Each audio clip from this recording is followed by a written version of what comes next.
Welcome to Copytraders Club, where you can learn how to make more money copy trading. I'm Gavin Macaulay, my name and username on eToro.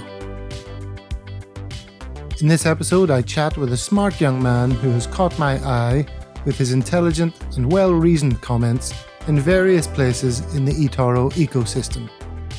He treats copy trading as a branch of investing, as ought to be the case. And today, we watch as he challenges for the title of the world's best copy trader. Here we go. Episode 13, and all the way from Kuala Lumpur comes today's guest, which costs a fortune in limousine fuel.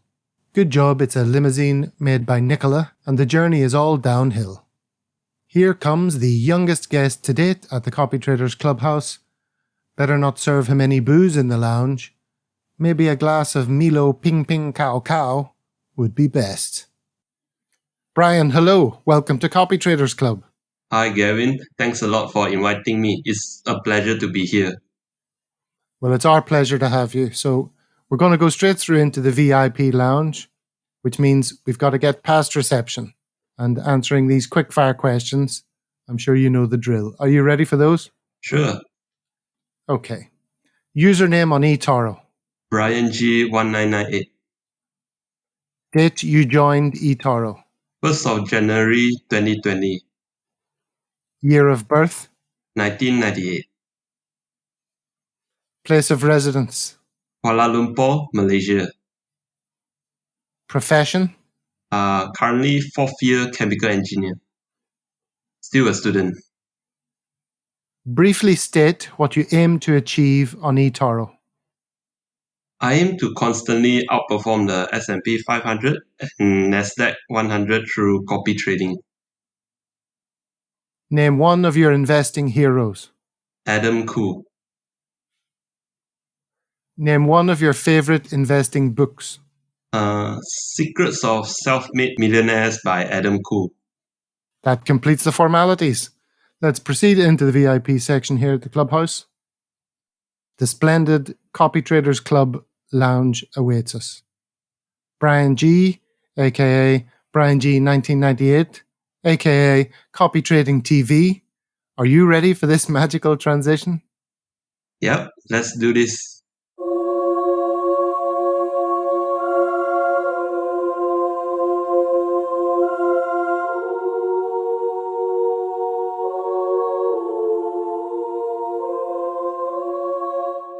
Here we are now in the Copytraders Lounge. Bryan, you just sit back, relax, enjoy all the facilities. Sure. You're studying. You've just finished your finals, I believe. Tell us about that. Yep, I actually just finished my final exam for this semester. So next semester, I'll be moving into my 4th year for chemical engineering, which is also my final year. You'll be looking forward to getting out of student life. Yeah, I think I'm pretty looking forward on my future career, as I have a few companies that I'm interested to join in as well. And your future career will be in the chemical engineering area? Yep, basically I have an interest in the renewables energy sector as well. So one of the companies that I'm interested to join is Linde, which produces green energy such as hydrogen. Okay, great. Where does investing fit in your plans for the future? It's always going to be something you do outside of your profession?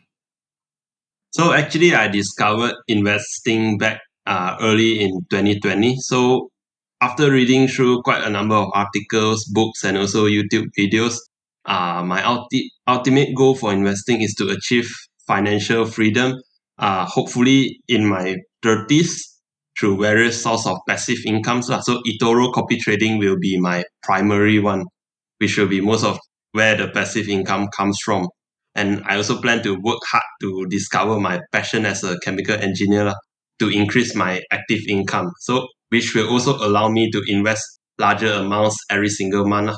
So basically, through consistent investing, we can actually have the opportunity to enjoy the compounding effect. So this is how I'm trying to plan for my future finances.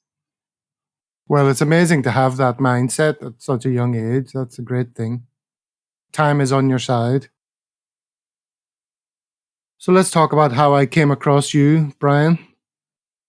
As with many of the copy traders that I'm speaking to in the early episodes, my first sight of you was on the comment section of Felix Falix videos. And then I was led to your own videos. You run a YouTube channel called Copytrading TV. Yep. Why do you do that? So basically, I'm a person that really enjoys teaching and guiding others. So the main reason I make YouTube videos is I simply just enjoy sharing my copy trading journey, as this is a topic that I'm really passionate about. People can then learn about my mistakes that I wish I have known earlier and the tips and tricks to actually achieve better copy trading results. Secondly, I noticed that although copy trading is a very simple and easy to use feature, there are still a lot of fundamentals to learn in order to optimize your copy trading performance. That's the main reason why I want to make my YouTube videos as well. Absolutely. It's sold as a very simple process, a procedure. And the procedure, in many ways, is simple, but if you're going to do it correctly, it's not that easy. There's a lot of thought has to go into so many elements of it. So we're on the same page. That's pretty much why I'm doing this. Yep. Are you going to devote more time to your YouTube channel now that your studies are complete for this year? Okay, so currently I'm a bit slow in uploading videos as I have some trouble managing my time between my degree studies, part-time job as a tuition teacher, and creating YouTube videos. So right now, as I just finished my semester, I will be able to have a bit more time. So I also decided to quit my job as a part-time teacher so that I can free up more time for my YouTube channel. Ideally, I plan to upload at least one video a month starting in May 2021. My goal is to grow the channel as much as possible so that I can help more people make better copy trading decisions as well. The first biggest milestone I wanted to achieve is to gain 1,000 subscribers by 2022, which is next year. Yeah, 1,000 is like the key milestone number one, isn't it? Yep, for YouTubers. Yes, and after that, each subsequent 1,000 becomes easier and easier, they say. It snowballs. Exactly, just like how our investments compound. Yes, or supposed to, anyway. And how many have you got at the moment? Currently, I have 541 subscribers. Okay, so you're halfway there. But I've seen it before, and I'm sure you have too, with other YouTube channels. If you start watching one that's at an early stage, it's a long, hard slog to get to 1,000, and then before you know it, they're 2,000, and then 4,000, and Yep, yeah, the rate of change is very rapid. the first 1,000 is the most difficult one. So, do you know lots of people who copy trade? People in your peer group in Malaysia? Yes, I do. I was the first to discover copy trading among my friends.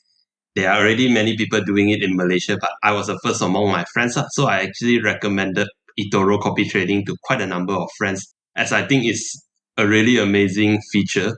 I think a total of 20 friends and family are using this eToro copy trading among my peers. Besides, copy trading is also quite popular in my country, as there are many YouTubers like Spark Liang spreading word about it. For copy traders outside of Malaysia, the ones that I am familiar with are already invited to this podcast. I do keep track of a couple of copy traders, but I am not really close to them. But they are actually in my watch list. Yes. Well, as I've said before, so far, the easiest copy traders to get on are those who have some sort of platform. The challenge for me is to get the copy traders that don't have a platform, don't want to have a platform, don't particularly want to be in the public eye. The challenge for me is to convince regular copy traders that the doors of the Copy Traders Clubhouse are always open for them.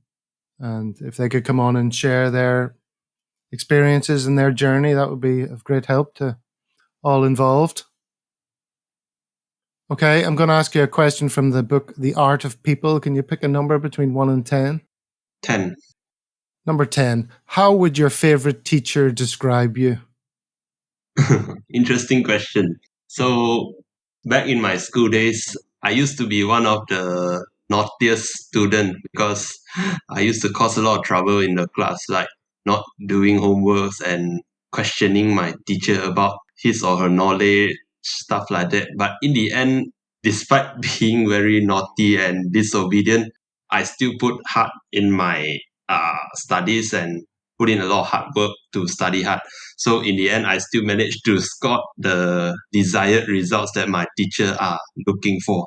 So I think my teacher would describe me as a naughty student, but at the same time able to deliver consistent results. Mm-hmm. That reminds me of a school report I once had, which was a teacher said, Gavin distracts students less capable than himself. So I used to sit at the back of the class with all the guys and then still do well when the results came up, much to their annoyance. Yep.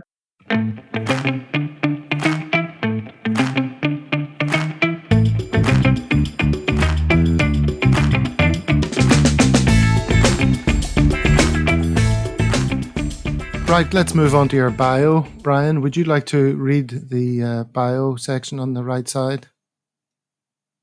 So my goal is to build a copy trading portfolio that can outperform the market. I analyze the statistics, review past performance, and perform deep research on a popular investor before I decide to copy them.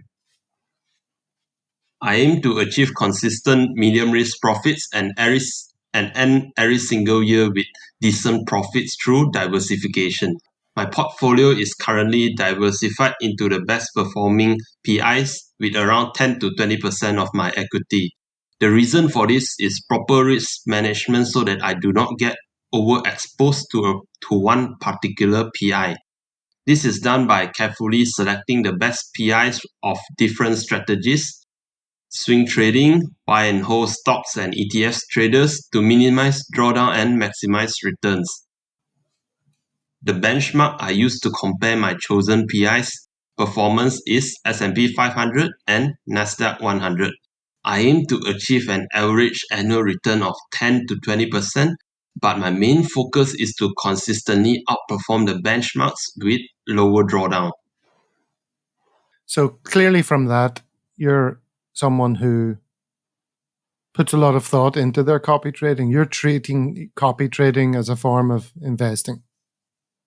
Exactly. It's not a game. You're not messing around. You're not just putting in $100 and picking the guy with the highest percentage beside his photograph. Yeah.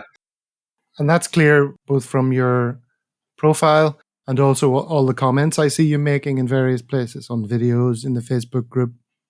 You put a lot of thought into things. So you're a good man to have on, so we can go through some of these topics and see where you're coming from with all these decisions that you make. What do you mean by deep research on a PI? What are the main aspects of the research that you do? In my opinion, a normal research would be analyzing the stats of the PI, as I noticed there are quite a number of copiers start copying a PI because they have great performance in the last 12 months, or they appear in the editor's choice, or they just have all months green. So these are one of the few common aspects that a normal copier might tend to look at. So the main aspect of a deep research is to pay good attention to all available information instead of just focusing on the numbers in the PI stat. When I'm deciding whether should I copy a PI, the main aspects will include the frequency of their communication, quality of their posts about the stocks they have, portfolio allocation, presence of big gains or big losses in a single month, differences between invested and value percentage so that we can have a better synchronization. And lastly, the consistency of their strategy compared to the benchmark. And you mentioned diversification. I think I'm going to have to invest in a sound effect, like a klaxon noise that goes off every time the word diversification comes up. Because diversification means very different things depending on who's saying it and who's hearing it. So can you just define what diversification in this context means to you, a copy trader? Okay, so basically, in simple terms, diversification means don't put all your eggs in a single basket. So for me, diversification is very important in copy trading because no matter how good a particular PI is, you should not put 100% of your money in them unless your eToro account is lesser than $1,000. Then you have issues with the minimum copy trading amount. Jay Nemesis also once quoted that we should not copy him with all our money and should instead diversify our portfolio with several different PIs. The reason is because anything could happen to a PI as human beings are naturally more emotional and mistakes will happen on and off. Through my 1 year experience, I have already witnessed PIs going on full gambling mode and blast their entire account, which eventually got banned by eToro. Such actions will really hurt the copier's portfolio if they allocated all their money into such PI. Having a diversified portfolio with PIs that are not correlated to each other will allow you to avoid big drawdowns when certain asset class crashes. For example, if every PI in your portfolio is mainly focused on stocks, then when the stock market crashes like March 2020, then the entire portfolio will take a big hit. If I can achieve similar results with better diversification, then it is no doubt a much better approach. Looking at my current portfolio, I have long short traders like J Nemesis, Paulo, and Camper Ones. For the long-term investors, I have PIs like Gasper Sopi, Mariano Pardo, Harry, and Reinhardt. So that all makes very good sense. That means you've got 7 PIs. 3 of them are black stars, and 4 of them are green stars. And they're all big names. There's nobody there I've never heard of. They're all quite high profile. Actually, Camper Ones and Palo used to be a Red Star champion before when I just started copying them, and they recently got promoted to the elite status this year. While the rest used to be quite a popular name, especially for James Nemesis and Mariano Pardo. Yeah, they've been around a long time. Yep. So that's an impressive lineup. When I see somebody who's got a list like that, I then think, wow, I'm about to click stats here and see some seriously heavy numbers. And when I click the stats, the numbers aren't bad, but they're not amazing, are they? Yep, exactly. I'm looking at your 2020 result, and you've got 28.9%, which, if you consider the average return from PIs and from PIs of the top tier, is a bit on the low side. And so far in 2021, you're at a combined 5.65%. So why don't, instead of me talking about it, you tell us, are you happy with progress? Okay, to be honest, I'm quite happy that I outperformed the S&P 500 in 2020, although I still slightly underperformed the Nasdaq. But I still think I could have done better last year if I started the first quarter with a more diversified portfolio. Because during my first quarter, I was still a bit new to copy trading and I don't really have much fundamentals about the stock market. So I don't have the knowledge to actually analyze a PI's portfolio and see, oh, whether is he doing something good or bad. I can only see the numbers. Oh, this guy is making 40% a year, 50% a year. He must be doing really great. So during my first quarter, I've allocated most of my money into a single PI, which is Yepe bond. So during that time in March, the stock market actually crashed. So since his entire portfolio is fully focused on stocks only and he does not hedge or short the market at all, so the entire portfolio took a big hit. So if you look at the average PIs, there are quite a number of PIs that actually short the market, like J Nemesis. He actually managed to escape it and got a very good result throughout the entire year. So that's also similar to what I want to mention just now, which is the importance of diversification. So for this year, I would say I'm pretty happy with my results this year, although there are still quite a number of PIs that actually perform better. So this comes back to say that PIs that are performing well in the previous year doesn't necessarily will perform well this year, which is also actually reflected on my current portfolio.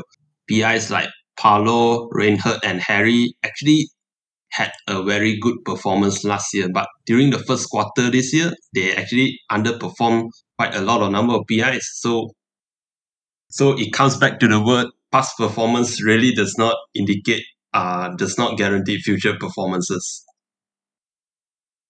Yeah, when I look at your stats here, I can see your first 3 months on eToro are all red and increasingly red. Minus 0.18, followed by minus 5.07, followed by minus 12.47. You must have been thinking, the hell's going on? This isn't going to work out. So actually during that time, but before I even started investing in eToro Copytrading, I already read through some books and articles, and the mindset is already in there, which is I'm here to invest for the long term. So such short term volatility doesn't really concern me. I still remember in March when I was down 12.47%, I was losing around $200 to $300 of my entire portfolio, and that was quite a number in Malaysian ringgit.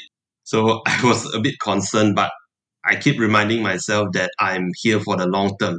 So in the end, I was able to calm myself and just not do anything. And eventually, when the market continues to rally in April onwards, so does my portfolio. So overall, in 2020, I'm still happy with the entire result. Although I had to admit I had a pretty bad start. That is one of the most important things for most copy traders to be able to handle is a little bit of red, especially initially when you copy someone, right? Especially if you copy open trades. The very first period that your copy undergoes is one where there's an elevated risk of red because you're joining, in many cases, late to the party on various stocks. They've already had their run up, they might drop. So having a long-term mindset is very important for copy traders as much as any other type of investing. Oh, so speaking of a long-term mindset, let's talk about the holding time for a PI. Have you got a period in your mind that you want to hold the PIs for? And can you stick to it? Or do you get tempted to chop and change? Okay. For the holding time for a PI, preferably I would like to hold on as long as possible for the PIs that I actually selected and copy. The key is before you even start copying a PI, you have to really do good research on it. So right after you copy, you want to stick to him as long as possible.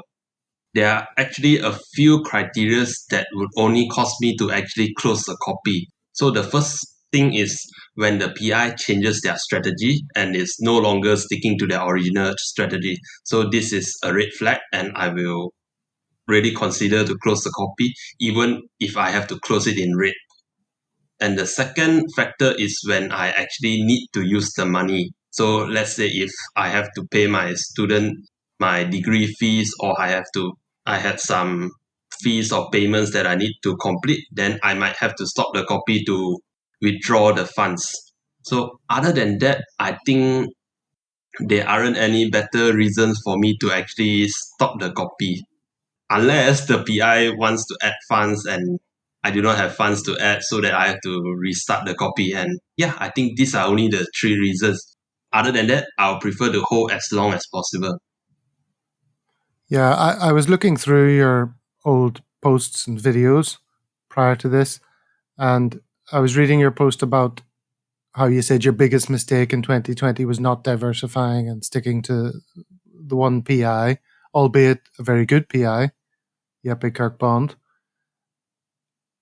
And you resolved then to have a more diversified PI lineup.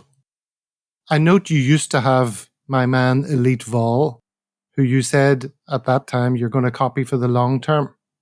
And that was, 6 months ago? And he's now long gone. How long did he last, and what was the reason for him not remaining part of your team? Initially, the idea of copying Elite Wolf was to act as a hedge in my portfolio, as he is an expert in handling the week's volatility index. At the same time, I wanted him to help take advantage of the US elections in November 2020, as historically, that was the moment when the volatility index would have the most fluctuations. So that's a good time to take advantage of. Unfortunately, I closed the copy after 2 months with a 5% loss, because during that period of time, he was actually restricted from shorting the wicks, which is nothing to do with him. It's totally because of eToro's regulation. So due to this limitation, his overall performance was actually affected. So I think that because he's unable to optimize his actual performance, I was actually thinking to actually copy him back in the future when the week's index was when the week's index can still be shorted, so that he can actually get his maximum performance. But actually right now I'm unable to copy him, as there are regulatory restrictions in Malaysia associated to Elite Wall's portfolio. Oh, really? I wasn't aware of that until I tried checking out, and I couldn't actually copy him right now. I'm not sure about the particular reason. Well, it must be a Malaysian governmental restriction. Yeah, it should be. Because he's been my man recently. He's done very well for me. Are you happy with his performance? Yeah, very happy. He had a very bad January, but he explained all that on the episode where I interviewed him. You should have a listen to that. And he's done really well since. He's changed his tactics a bit. They were tested. His new tactics were tested and succeeded under the same pressures that caused the bad January. So now he's very confident that he can do well, and he has done very well since.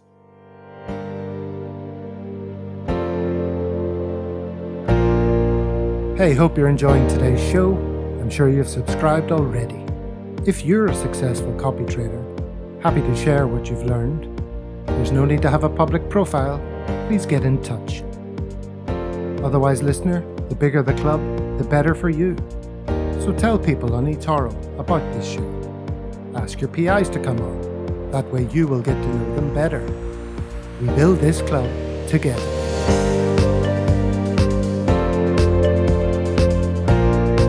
Let's talk about the optimal number of PIs then. You have 7 today. Is 7 the most you've ever had? Or tell us about your history of playing around with numbers of PIs. All right. Actually, the maximum amount of PIs I used to have around 8, if not mistaken. That was my maximum. I have around 4 PIs that are meant to act as a hedge. So the PIs are specifically trading ETFs or uncorrelated assets like the volatility index. So I used to have Elite Wolf, Baltic Seal, Alexius, and Miyoshi, which are totally uncorrelated to the stock market. So that serves as a hedge for my portfolio, and it was around 20% of my overall portfolio. So I think the optimal number of PIs is a very tricky question, as this really depends on your available equity and also other factors. If you have less than 1,000, then the maximum number of PIs you can copy would only be 2, since the minimum copy trading amount is 500. For a 10K to 100K portfolio, I would say a minimum of 6 PIs is a good number for me, and the maximum that I would really have is 15, because anything more than that, I find that it is too diversified and it might be difficult for me to monitor as well. Are all these meanings of the word diversification addressed in your PI team? Earlier you mentioned that you've got some long guys and some shorter term traders. Is there sufficient asset class diversification? Is there sufficient diversification in terms of different markets? Are all of those things in balance, do you think? Okay, so for most of the PIs I copy, I would say around 80% and above are focused in US stocks and a bit of China and UK stocks. And actually, for diversification, when you copy a PI itself, the PI itself is already diversified depending on what type of PIs you copy lah. But most of them are actually diversified. Like for Jay, he is diversified in several sectors. He has stocks in his portfolio. He also has cryptos. Then he also has hedging strategies, short positions. Same goes to PIs like Paolo and Harry. They have diversification in different sectors. So when you copy a PI, it is already diversified. And if you have a group of people that are already diversified, your overall portfolio will actually be more diversified, if you get what I mean. Yeah, you're seeking PIs who handle the diversification themselves, so you don't have to. Yep. You don't have to have guys coming in to do specific diversification jobs. Okay, I'm just looking at your portfolio pie chart. Without you looking at it, can you tell me what percentage of your portfolio is in stocks, do you think? And because you just said stocks, crypto, would you be able to make a stab at your stocks, crypto, and ETF relative percentages? I'm sorry to put you on the spot like this, but it's interesting to know the difference between your perception and perhaps the reality.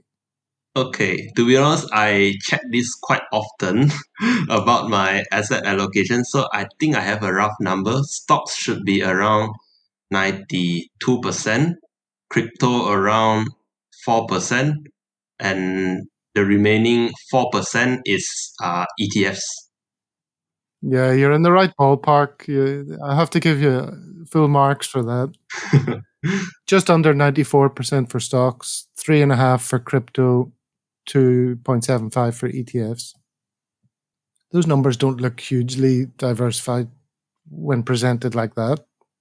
Okay, so about diversification, there could be quite a variety of definitions. There could be geographical diversification, or there could be diversification in different sectors, different industries.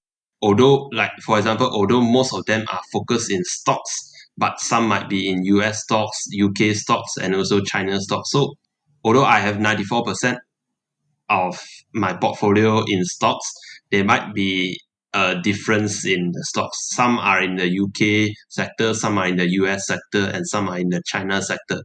And although most of them are in stocks, different PIs actually handle them differently.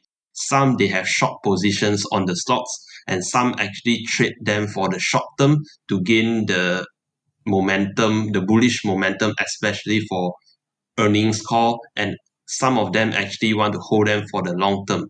So I think within that self, there is some sort of diversification as well. But currently, I'm actually more bullish on stocks. So I tend to focus more more of my portfolio to make it concentrated on stocks. I remember back in the third quarter of 2020, I used to have around 20% of my portfolio in ETFs because during that time I have more traders that are involved in ETFs, like I mentioned just now, Alexi Lewis, Baltic Seal, Miyoshi, and Elite Wolf. So later on, because every few months or every few weeks and time, I will try to reevaluate my portfolio, and I'll feel that since I'm still currently at a young age, I'm planning to invest for the long term. So for me, I'm able to accept the short-term volatility as it doesn't really concern me. That's why I am more bullish on stocks. Well, that makes perfect sense. And thank you for clarifying the diversification issue because, like I say, it means different things to different people at different stages in their lives and all of the rest of it. So you've defined your meaning of diversification and the objective that you seek to achieve by diversifying in that way. So that's very interesting. It annoys me when people just say diversify and then they move on to something else. And you think, well, what do you mean by that? So you've done a very good job of defining it for you. Yeah, diversification is actually pretty different for people. And And sometimes it also depends a lot on the size of your account. So generally, the larger the size of your account, the more effort you might need to put into diversification to find the optimum percentage allocation. So let's say you have a $1 million portfolio account. I think you wouldn't want to allocate 90% of your portfolio into stocks and 10% of crypto. You might want to have maybe 50% stocks, 40% ETFs, and 10% of, okay, 10% crypto is a bit too much. So maybe around 60% of stocks and 35% of ETFs and maybe 5% of cryptos. So it depends on your individual risk tolerance as well. But as the saying goes, as your age grows and when your portfolio grows, the percentage of your stocks in your portfolio should reduce, and the percentage of bonds and uncorrelated assets like ETFs should generally increase, especially ETFs that consist of precious metals or treasury bonds. Yeah, like the first step for any investor and any copy trader is to identify who you are and what your objectives are. That should be step one. Not fund your account and click here. It's like what are you aiming to achieve? What's your goal? What's your time scale? How old are you? All that stuff. Because then that determines all the other decisions you make. Right, let's shift gears and get specific on particular PIs, because there was an incident recently that affected you, and I saw you speaking about it on the Facebook groups. Caused quite a lot of consternation. You talk about PIs shifting direction or making sudden moves. So tell us about Wayne Wes. Okay, so this might be a controversial topic. So I used to admire him a lot, as I was very happy with his initial strategy, which is to focus on a small number of his highest conviction stocks for to maximize returns. He used to only have around 8 positions, having Tesla and Games Workshop as his largest position. So by having a very concentrated portfolio that he is very familiar with, it is actually an idea that I'm very keen towards, as I believe, because as a PI, if you are really familiar with the stocks that you have, you can actually understand what is actually going on in the business and have a better understanding on it. So you can actually make better decisions regarding all these positions. During the third and fourth quarter last year, he faced some trouble with risk costs because having a very concentrated portfolio will result in a high volatility. So he actually shifted a bit of his portfolio and added more positions to reduce the overall volatility. During that time, I still have faith with his strategy, although he slightly tweaked his initial strategy because the risk score rules set by the eToro, you couldn't really do anything about it. However, I'm not very happy with his recent decision to close every single position in his portfolio without prior notice. I feel like this is something really harsh and sudden, and it could be also associated as panic selling. So that was the time I actually decided to stop the copy, as I feel that he was no longer sticking to his initial strategy. I also have a gut feeling that he might not be able to replicate his previous results, which is over 100% per year for 2 consecutive years, because that was due to a previous strategy. His current strategy is slightly different. So I feel that he doesn't really, I might be wrong, but I feel that the probability of him achieving similar results is slightly lower. That is also something many copiers fail to notice lah, because a lot of times you are looking at their previous performance, but you need to be really clear that whether their previous performance is with the same strategy as he is using right now. So this is some important thing you need to look out at. Yeah, I mean, if he was here, he would say in his defense that panic selling was not what he did. I've seen his responses to that. He was saying, "No, I'm not an emotional investor. I weighed up all the probabilities, and I took the action that I saw fit. But I mean, the counter argument to that is, well, if you think the market's going to go down, there's lots of things you can do without having to wipe the slate clean. Exactly. And now he's rebuilding his portfolio. But yeah, that's an interesting point you make about a shift of PI strategy, whether they remain true to the reasons behind which you invested in them in the first place. My first PI, Samosa King, has a very concentrated portfolio. And the fact that I've only got a small number of PIs makes me more confident that I can see changes when they're underway. If I had 10 or 12 or 15, I'd be nervous that I wouldn't have the time to check number 14 and see what he was doing. You know, because sometimes these shifts can be quite subtle initially, and only after the change has fully enveloped the portfolio can you see it. And speaking of concentrated portfolios, just as you were talking there, I was clicking through your PIs to see how concentrated any of their portfolios are. And I haven't come across a concentrated one yet. They've all got plenty of positions. Yeah, generally most of the elites and elite pros usually have at least 30 positions in their overall portfolio, because I think that is a pretty common number for maybe a averagely diversified portfolio. Some PIs might have a bit more positions in their overall portfolio, but the average is around 30 to 40 if not mistaken. So if you manage to come across PIs that have lesser than 10 assets in their portfolio, it is really a concentrated portfolio, and usually that comes with a cost which is higher risk score and greater volatility. Sometimes. Yeah, Harry H is reasonably concentrated. Mariano Pardo's not got that many. How about Reinhardt? I think Reinhardt has the most. Yeah, Reinhardt has plenty. And the other guys have a fair number. Have you ever calculated how many positions Bryan Jee has as a result of your PIs? Is that something you keep an eye on? I used to check the number of my positions, because I can actually check the number of my positions by copying myself with another account using the virtual account. So you can see what are the total number of positions.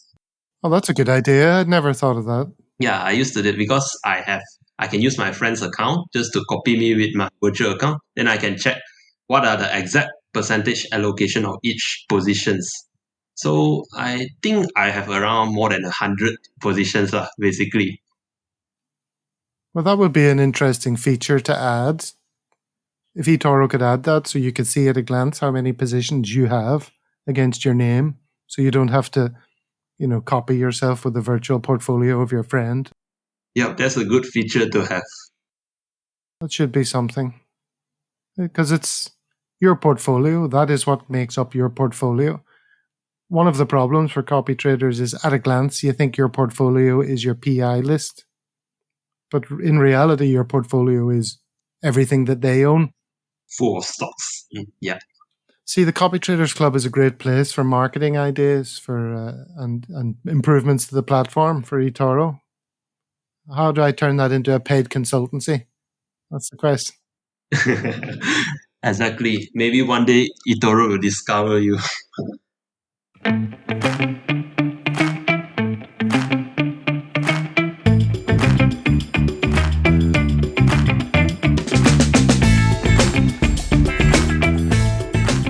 While we're on the subject of things that could be improved on eToro, let's talk about the risk score. I want to get everybody's view on the risk score because I did an episode on that, what the risk score actually is. And that's very different from people's perception of what the risk score is. I think a lot of copy traders make incorrect assumptions about what the risk score represents, the extent to which they should rely on it, what factors go into it and what factors don't, and what risk is for them. What are your views on the risk score on eToro? Okay. I think every individual has their own risk tolerance as it could vary a lot. Risk is often associated with reward, so you can expect lower profits when you copy PIs with a risk score lower than 4. And as I'm investing for more on the long term, short term volatility doesn't really concern me so much. Now I'm actually comfortable with copying PIs with a risk score ranging from 5 to 6. Uh, and basically anyone with a risk score above 7, you can't get to copy them. So I'm also hoping that the average risk score of my portfolio will be kept at 5 lah. And since the risk score is based on the value invested, if not mistaken, value invested of that particular portfolio. So generally, I think 5 to 6 is a good range for me to consider a PI. Another thing that came up in the Elite Vol conversation is that when you're considering risk, max risk is the key figure. Average risk means very little. Yep. When you're thinking about risk, it's always about the riskiest thing that happened. And I just did a quick exercise to compare your max risk to mine, looking at your PIs. And over the last 12 months, what do you think your average max risk is? Oh, you are asking me to guess, right? Well, you said between 5 and 6, and it in fact is 5.5. So that's pretty good.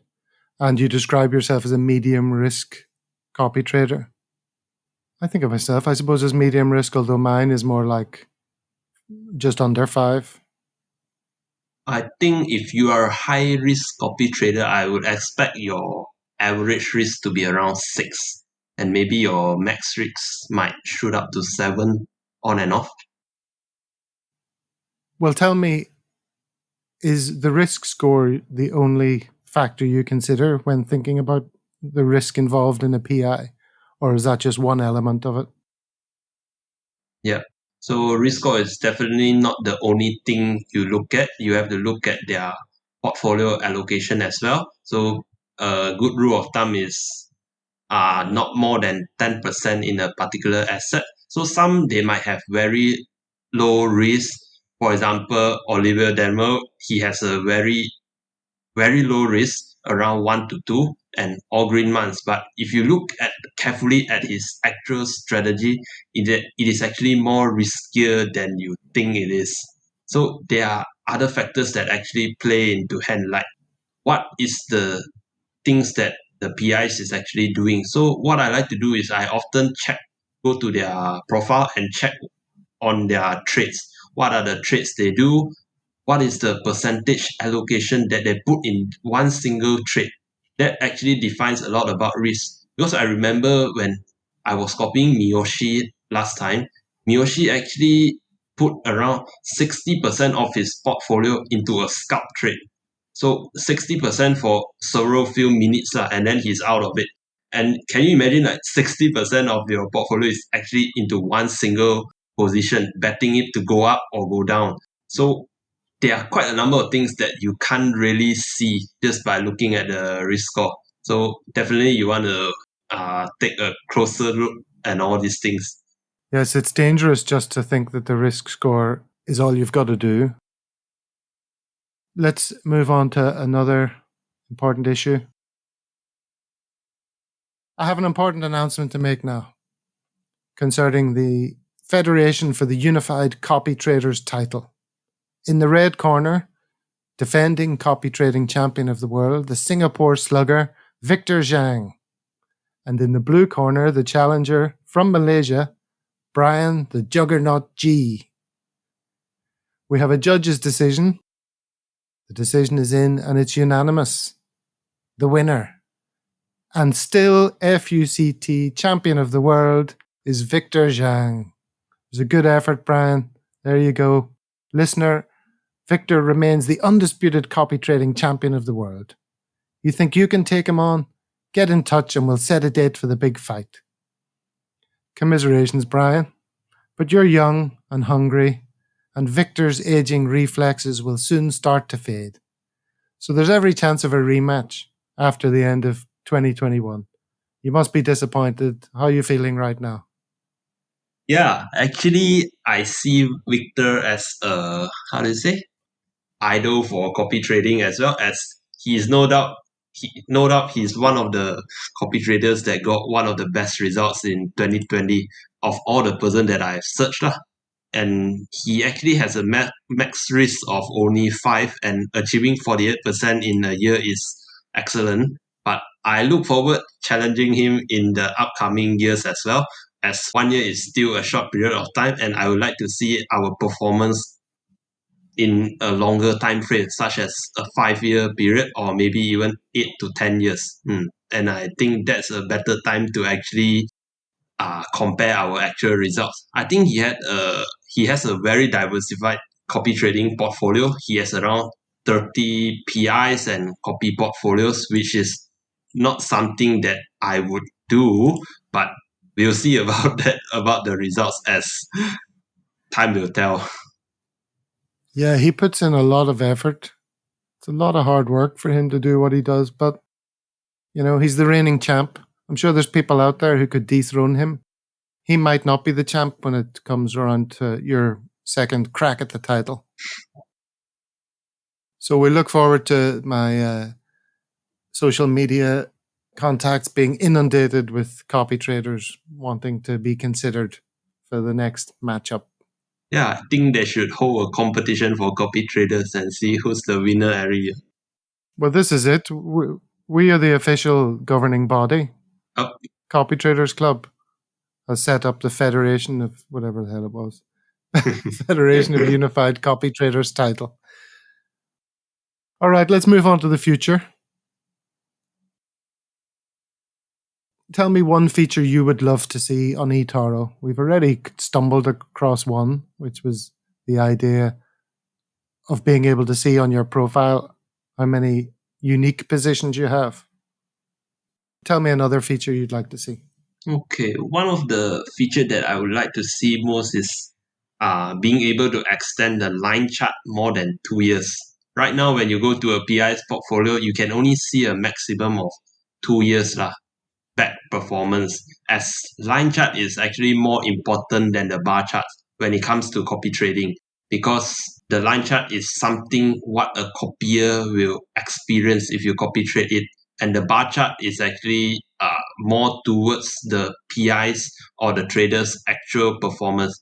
This is actually something Felix Falax has actually mentioned in his videos, and it was actually quite a difficult topic to digest at first. So I think allowing the line chart to have more than 2 years and go back to the first date that the PI has started is something very useful that we can have to actually perform better analysis. Yes, and when you watch when you watch Andrew's videos on the bar chart and on the graph, by the end of it, you're thinking, wow, these stats, what am I supposed to do with them?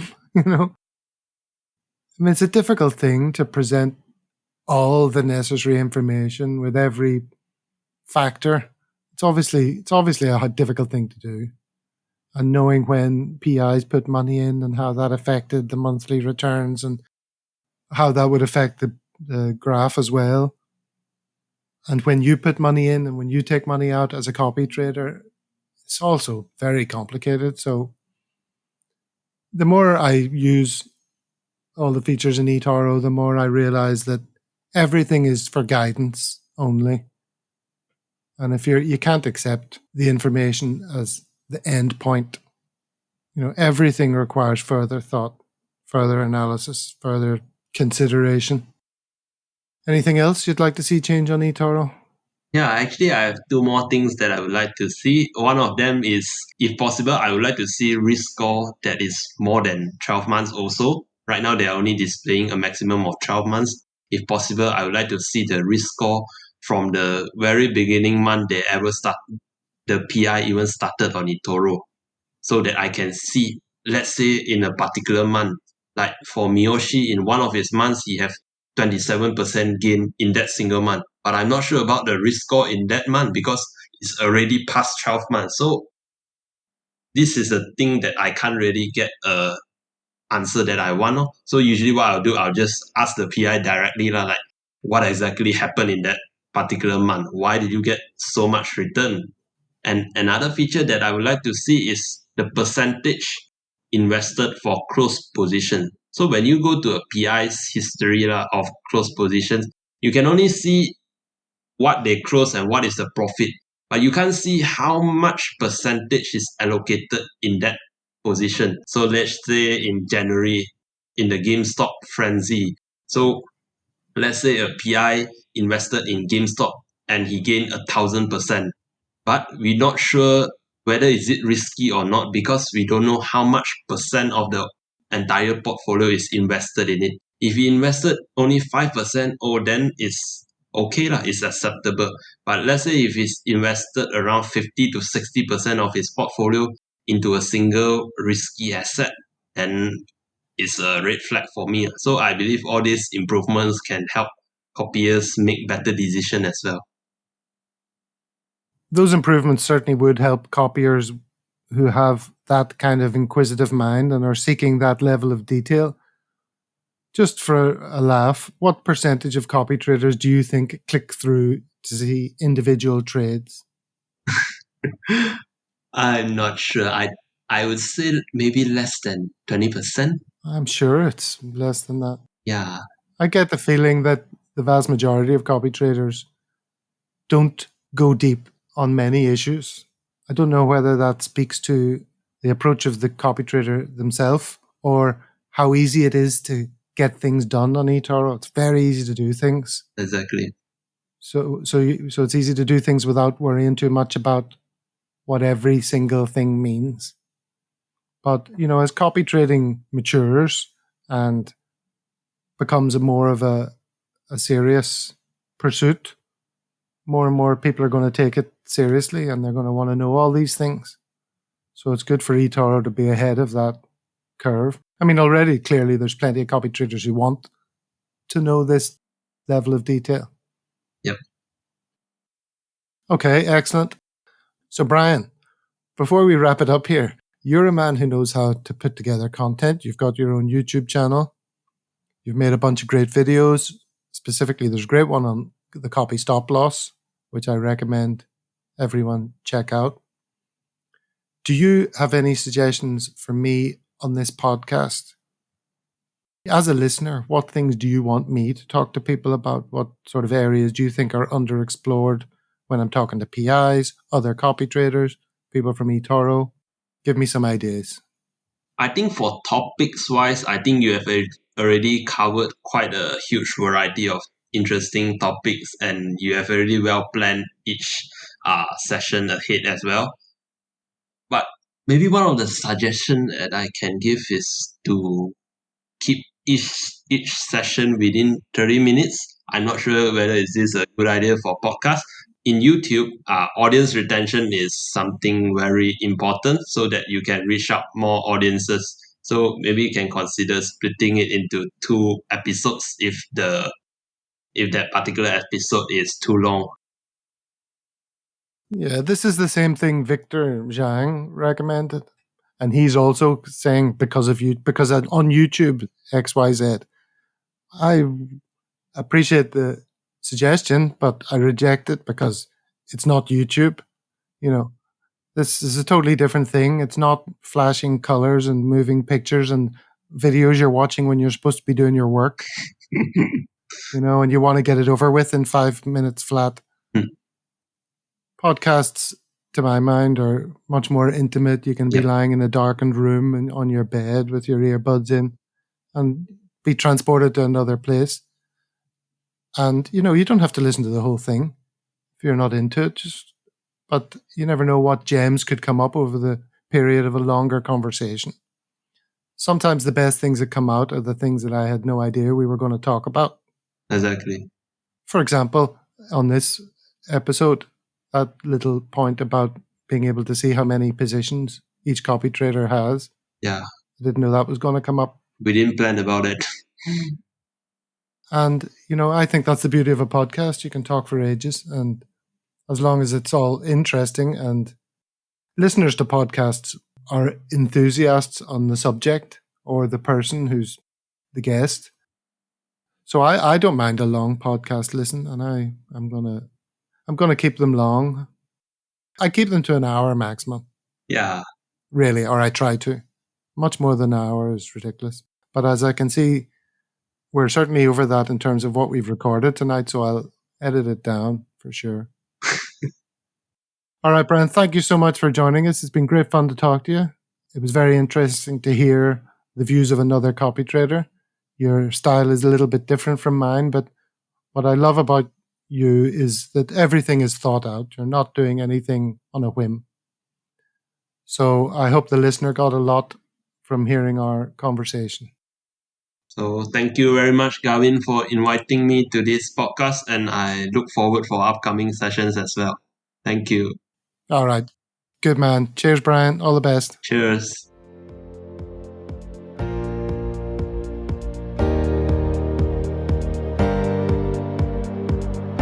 Watch out for more videos on Bryan's YouTube channel, Copytrading TV, now that his exams are over for another year. A mature head on young shoulders.